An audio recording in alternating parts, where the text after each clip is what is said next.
आज आपको ऑस्ट्रेलिया की कुछ चर्चा बताते हैं और कि कैसे इमिग्रेशन ऑस्ट्रेलिया की ज़्यादा सख्त हो चुकी है। बहुत सारे अपने इंडियन बच्चे ये इस बात के लिए वो देख रहे थे कि हम ऑस्ट्रेलिया जाएं।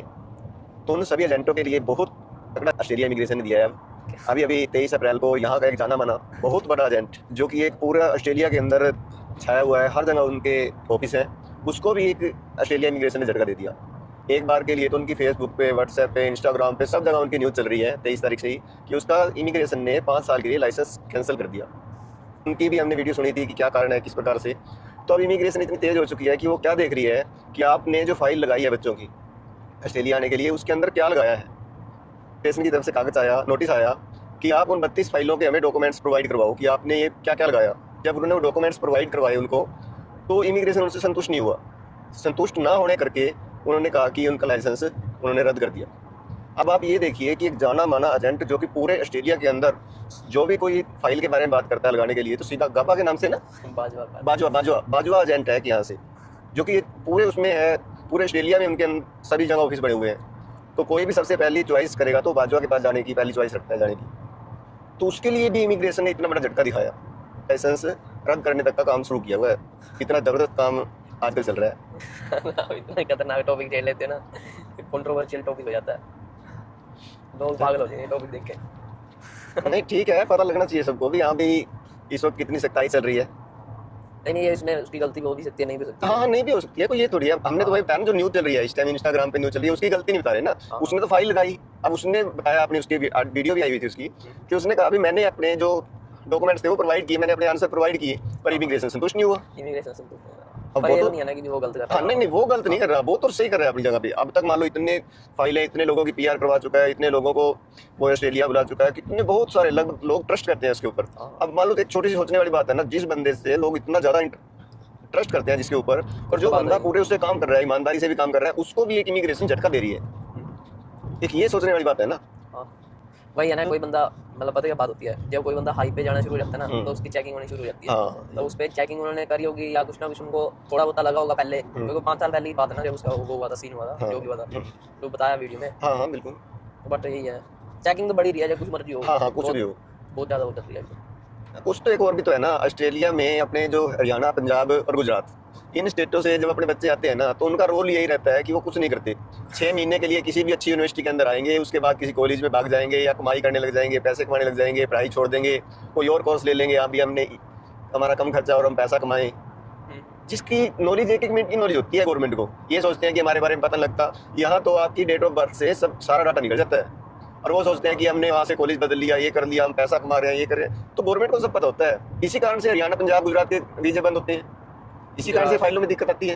गुजरात के तो फिर क्या जाते हैं। हाँ गुजरात के जाते हैं। अब देखो ना, दिल्ली वालों का वीजा होता ही नहीं, 100% आते हैं उनके वीजे। दिल्ली हो गया, या आपका निचला एरिया चले जाओ, केरला साइड के चले जाओ, हैदराबाद साइड चले जाओ, वहाँ के बच्चे जितने फाइलें लगती है लगभग उनके वीजे आते हैं। क्यों आते हैं? क्योंकि बच्चे पढ़ते हैं। हरियाणा पंजाब में पढ़ थोड़ी ना। और वही है ना, अनपढ़ की बात नहीं है, काम है कि आप यहाँ किस लिए आ रहे हो। आप यहाँ जिस मकसद से गवर्नमेंट ने आपको वीजा दिया, आपको वीजा दिया पढ़ाई के लिए, और आप यहाँ पर आकर के जिस यूनिवर्सिटी के अंदर आपने एडमिशन लिया, वहाँ से पढ़ाई आपने छोड़ दी। आप अकॉर्डिंग टू रूल के अनुसार नहीं चले ना, आपने रूल तोड़ दिए। और ऑस्ट्रेलिया एक ऐसा देश है जहाँ पे आपने रूल तोड़ा और आपने अपने साथ पंगा ले लिया। हाँ रूल तोड़ोगे, ऑस्ट्रेलिया आपको तोड़ेगा। बिल्कुल। हर चीज़ में दिक्कत आने वाली है, हर चीज़ में। जब आप रूल को फॉलो नहीं करोगे तो आपको हर चीज़ में यहाँ पर दिक्कत आएगी, चाहे आपकी पीआर है, चाहे आपकी टीआर है। 3 गड्डियाँ, तीनों इंडियन। आधे से ज़्यादा इंडियन ने तो यहाँ पे कब्जा कर लिया ऑस्ट्रेलिया पे ही। कब्जा कर लिया, क्या कब्जा कर लिया, सारे तो और जहाँ देखो वही इंडियन, जहाँ देखो वही इंडियन। इंडियन तो इंडियन है, इंडियन तो हर जगह पे है। एक दिन अगर काम करना बंद कर दे इंडियन, सारे इंडियन एक दिन छुट्टी ले लो, इनका देश बंद हो जाएगा। इंडियन इतनी जगह काम कर रहे हैं, हेल्थ केयर सेक्टर में इंडियन है, आईटी सेक्टर में इतने इंडियंस काम कर रहे हैं। तो इंडियन इतने पढ़े लिखे होते हैं ना, इतने मेहनती होते हैं, मतलब मेहनत भी बहुत करते हैं सारे। बस वही है कि तो यहाँ का ना एक और है बहुत अच्छा है कि अपने देश के जो सिस्टम था ना पहले, वो अब अपने देश का सिस्टम दूसरे देशों में ज़्यादा शुरू हो चुका है। अब देखो, अपने जो छोटे छोटे बच्चे होते थे पहले, गाँव में ग्राउंड होते थे, गलियों में खेलते रहते थे, हर टाइम खेलना, उनका शरीर मजबूत बनता था। कबड्डी खेलना, कुश्ती करना, हर टाइम खेलते रहना, मतलब खेलने का भी टाइम था, एक्सरसाइज करना, एक होड़ थी, खेतों में जाना, काम करना। पर अब क्या हो गया, अब सिर्फ टीवी और मोबाइल तक रह गए बच्चे। टीवी मोबाइल जोड़ो, पढ़ाई ने इतना हाँ। प्रेशर पा दिया ना, जो बिल्कुल। बच्चा टीवी मोबाइल नहीं देखता हुआ ना वो पढ़ाई में लगा हाँ, होगा वो बस। पढ़ाई में लगा होगा, इसके अलावा कुछ है नहीं। पढ़ाई पढ़ाई पढ़ाई करते रहो, पढ़ाई और करते रहो। यहाँ क्या है, यहाँ हर चीज है बच्चे के लिए, हर चीज, इतने ग्राउंड है ना यहाँ पे, आप जिस एरिया में रहोगे उसी एरिया में आपको ग्राउंड मिलेगा। कमाल की बात है। और वहां पर क्या होगा, हर शाम को जिस बच्चे को जो टाइम है उसके पास, अगर उसके पास 7 बजे टाइम है तो बच्चा 7 बजे ग्राउंड में होगा, बच्चे के पास 4 बजे टाइम है तो 4 बजे बच्चा ग्राउंड में होगा। और यहाँ के बच्चे इतने जबरदस्त दौड़ लगाते हैं, इतने जबरदस्त खेलते हैं, खेल से छोटे छोटे बच्चे मैच लगा रहे हैं यहाँ पे, हाँ खेल रहे हैं। स्कूलों के अंदर हर गेम दिया हुआ है बच्चों को, कोई स्विमिंग कर रहा है, कोई यहाँ की कोई क्रिकेट खेल रहा है, कोई वॉली खेल रहा है, कोई यहाँ की रग्बी जो गेम है वो खेल रहे हैं, कोई दौड़ लगा रहा है, मतलब हर चीज है, हर चीज। ऑनलाइन वो चल रही है ना उनकी, हम्म। मतलब कोई भी डाटा है ना ऑनलाइन चलता है हर मैच का। जैसे किसी मैच में हो ना प्रॉपर अंपायर होता है और ऑनलाइन पूरा डाटा चलता है उनका कि इसकी परफॉर्मेंस और कैसी यहाँ चल रही वो है। नहीं है कि स्पार्स चले गया कुछ चले गई, चाहे बच्चा किसी भी स्कूल में है वहाँ का अंपायर उसको ऑनलाइन चढ़ा रहा है तो वो उसकी रैंकिंग उसी हिसाब से ऑटोमेटिक बनती जाएगी। हाँ। उस रैंकिंग के हिसाब से ही ऊपर के नेशनल स्टेट लेवल में अपने आप बच्चे को उठा लेते हैं वो, कि हाँ भाई उस स्कूल के अंदर या उस ग्राउंड के अंदर या कहाँ पे मैच चल रहा है, कहाँ पे बच्चे में कौन से बच्चे में क्या क्वालिटी है। आप ये देखो कि यहाँ की पॉपुलेशन सिर्फ हरियाणा जितनी है, हरियाणा या पंजाब दोनों मिला के लगा लो भाई इतनी पॉपुलेशन है यहाँ की। बट इंडिया में पॉपुलेशन इतनी ज्यादा है ना, सबसे ज्यादा पॉपुलेशन है, उसके बावजूद ऑस्ट्रेलिया के मेडल हैं जो ओलंपिक में वो ज्यादा आते हैं, इंडिया के कमाते हैं। ऐसा क्यों? उसका कारण यही है ना, करप्शन। अच्छे प्लेयर को आगे आने नहीं दिया जाता, वहाँ का ऑनलाइन सिस्टम ही नहीं है। एक स्कूल लेवल पे देखेंगे, मेरा रिश्तेदार है या मेरा जानकार है कोई वॉली में बच्चा, हाँ भाई चल भाई तेरे को डिस्ट्रिक्ट स्टेट खिला के लाता हूँ, मतलब उस क्वालिटी तो नहीं आने देते ना उसकी आगे। वो क्वालिटी ऑनलाइन चढ़ेगी तो अपने आप ना पता लगेगा उसका। जैसे यहाँ पे सिस्टम है, चाहे आप छोटे से स्कूल में पढ़ते हैं, वहाँ पर अगर आप गेम खेल रहे हैं और आपके अंदर क्वालिटी है तो आपकी क्वालिटी ऑनलाइन चढ़ गई। और ऑनलाइन के बेस पे जिस बच्चे के ऑनलाइन में पॉइंट अच्छे होंगे, ऑनलाइन जिसकी रैंकिंग अच्छी होगी, उस बच्चे को आगे आने का मौका मिलेगा।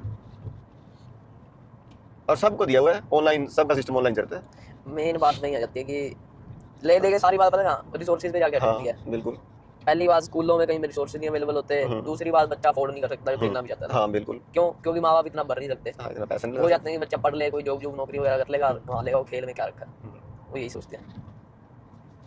क्योंकि मेन एंड बात जाके ना पैसे कट जाती है, किसी भी चीज़ करती हो ना इंडिया में, चाहे कोई मर्जी चीज़ देख लो। और यहाँ पे पैसे का क्या है, यहाँ पे पैसा बच्चा है उसमें, मतलब कि जैसे अगर कोई भी नॉर्मल पे कमा रहा है, नॉर्मल बंदा काम कर रहा है, उसकी नॉर्मल पे 1 घंटे की वो है $24-25 है।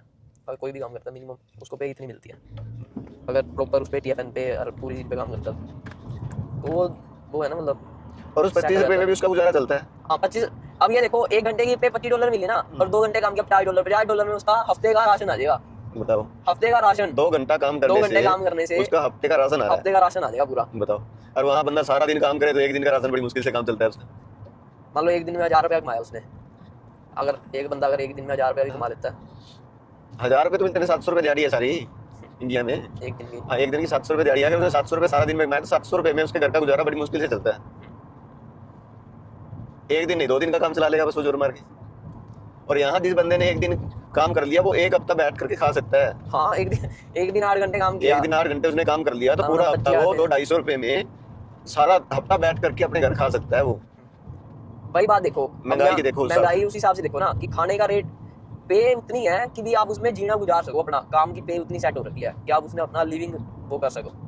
इंडिया में अगर ये चीज़ हो जाए ना भाई 500 रुपये में कि भी इतनी सारी चीज़ें इतनी वो डाउन हो जाए, या तो पे बढ़ा दो, या तो पैसे बढ़ा दो, या फिर वो घटा दो, चीज़ों के प्राइस घटा दो, यही हो सकता है। और क्या क्या एंड ऑफ द डे क्या कर सकते हैं, कोई ना कोई चीज़ तो करनी पड़ेगी तभी आगे बात बनेगी। हर बड़ी मछली छोटी मछली को खाने के लिए तैयार बैठी है। हाँ तो वैसे नीचे वाले को चूंड लो, नीचे वाले को खा लो, कैसे खाया जाएगा। बस अपना घर भर लूं, मेरे बच्चे सही रहे, बस दूसरे के बच्चे बाद में जाए, ये काम है। अपना देश तो साधु संतों के कारण बचा हुआ है, जहाँ पे अभी धार्मिक काम होते रहते हैं, इतने मंदिर, इतने गुरुद्वारे, अपने इतने धार्मिक स्थल बने हुए हैं कि लोगों को बचाया हुआ है, नहीं तो बुरा हाल हो जाता। ये भी देखो यहाँ पे कोई बंदा भूखा नहीं होता। हाँ, क्यों? खाने पीने का मिल जाता है हमको। अब देखो अपना वहाँ पे आज से मुझे ध्यान है कि 10-12 साल 15 साल पहले ब्लड के लिए लोग तरसते थे कि ब्लड जो है किसी के रिश्तेदार को भी ये हो जाता ना, भाई अपने रिश्तेदार को ब्लड की जरूरत है, रिश्तेदार को बुला ले, रिश्तेदार भाग जाता था, जवाब दे देता था मैं नहीं ब्लड देता, कहीं मुझे बीमारी ना हो जाए, मैं दिक्कत ना हो जाए, मुझे ये ना हो जाए, वो ना हो जाए। पर आज डेरा सच्चा सौदा के संत गुरमीत डॉक्टर राम रहीम सिंह जी इंसान ने जब से एक मुहिम चलाई ब्लड डोनेट की, संगत के अंदर एक ऐसा जज्बा भरा कि उनको लोग चलते फिरते ब्लड पंप कहने लगे। उन्होंने इतना ब्लड डोनेट करवाया, इतना ब्लड डोनेट करवाया संगत ने कि अब किसी को कभी भी जरूरत पड़ती है तो उसी वक्त, चाहे रात के 2 बजे हो, चाहे दोपहर का समय हो, उसी वक्त ब्लड डोनेट करने के लिए वो तैयार रहते हैं। और यहाँ इंडिया में नहीं, पूरे विदेशों में। अब यहाँ ऑस्ट्रेलिया के अंदर कैंप लगा था, ऑस्ट्रेलिया की साथ संगत गई, उन्होंने इतना अप्रिशिएट किया ब्लड बैंक वालों ने कि हद से ज़्यादा, क्योंकि कोई ब्लड देने के लिए आते ही नहीं है, बहुत कम लोग जाते हैं। लोगों के अंदर वो बहुत कम है ना, अवेयरनेस नहीं है ना, अवेयरनेस आई नहीं, अवेयरनेस नहीं है इतनी, उनको लगता है ब्लड देने से भाई उनको बीमारी हो जाएगी, दिक्कत हो जाएगी। कईयों को ऐसे लगता है। और सबसे बड़ी बात यहाँ की क्या है ब्लड बैंक की, देखो कोई ब्लड देने जाता है तो कम से कम आधा घंटा तो उसका इंटरव्यू होता है। किसी का ब्लड डोनेट करने से पहले उसका आधा घंटा पहले इंटरव्यू होगा, पूरी उसकी जांच पड़ताल होगी, हर चीज पूछी जाएगी कि आपने 6 महीने पहले से क्या खाना शुरू किया, क्या आपने लिया, आपको कोई बीमारी, कोई दिक्कत, फिर 3 महीने की ट्रैवलिंग क्या रही, क्या हिस्ट्री है आपकी, पिछली बैकग्राउंड क्या है, पूरी जांच पड़ताल करने के बाद फिर जाकर के आपका ब्लड डोनेट होता है ऑस्ट्रेलिया के अंदर। ऐसे नहीं कि आप कहीं पे जाएंगे, आपका ब्लड चेक किया कितने ग्राम है और पूछा आपसे चलो जी हो गया। यहाँ तो बकायदा आपसे वो फार्म भी साइन होता है, उस फार्म के ऊपर बाद में आपसे ये भी बात की जाती है, देखो आपने जो बताया है आधे घंटे के इंटरव्यू के अंदर, जो आपने बताया है कि आपका ब्लड डोनेट ऐसे हो रहा है और आपने जो सच्चाई बताई है, झूठ अगर आपने उसमें झूठ बोला है तो आपकी और गलती है। आपकी गलती है और आपको जेल भी हो सकती है। ऐसे बोला हाँ बकायदा उसके अंदर लिखा हुआ है कि अगर जो आप सच्चाई बता रहे हैं अगर ये झूठ पाई जाती है तो आपको जेल भी हो सकती है, आपने झूठ नहीं बताना कुछ भी। और इतनी सच्चाई और इतने उससे ब्लड लेते हैं सेफली कि मान लो आपका ब्लड किसी को नुकसान ना करे, हाँ वो तो होता ही है। नुकसान ना करे, उसके बाद मान लो आपने ब्लड दिया और आपका ब्लड बेकार चला जाए, आपके ब्लड में कोई कमी हो, हाँ मतलब हर चीज देखते हैं, हर चीज इतने सेफ्टी से। चलिए कोई नहीं, बारिश में नहाएंगे। बारिश में नहाएंगे। 4 तारीख का प्लान बनाते हैं अपन। 4 तारीख को लेबर डे है, आज एनजेक डे है। हैं? अच्छा आज ऑस्ट्रेलिया डे है। हाँ आज ऑस्ट्रेलिया डे है। ऑस्ट्रेलिया डे एनजेक डे करते हैं आज। तभी तो आज ट्रैफिक नहीं है, ट्रैफिक है ही नहीं, देखा बिल्कुल हमने? नहीं, क्या बिल्कुल खाली चल रहा है सारा आज सिस्टम। पब्लिक हॉलीडे है, तभी तो मैं सोचूं भाई कुछ तो गड़बड़ चल रही है आज। ऐसा आज ट्रैफिक है नहीं और बादल क्यों बने हुए हैं, इसलिए बादल बने हुए लगता है। नहीं ट्रैफिक नहीं है, सच बात है। अभी आज लोग ना सोए पड़े हैं, अभी छुट्टी का दिन है। नहीं क्या हो भी सकता है, छुट्टी है एक छुट्टी है इसलिए तो आज छुट्टी का दिन है, आराम से रेस्ट करते हैं। दिन। आज है क्या दिन है? सैटरडे है। सैटरडे है, एक छुट्टी वैसे मार भी वीकेंड है। एक छुट्टी मर गई इनकी बारिश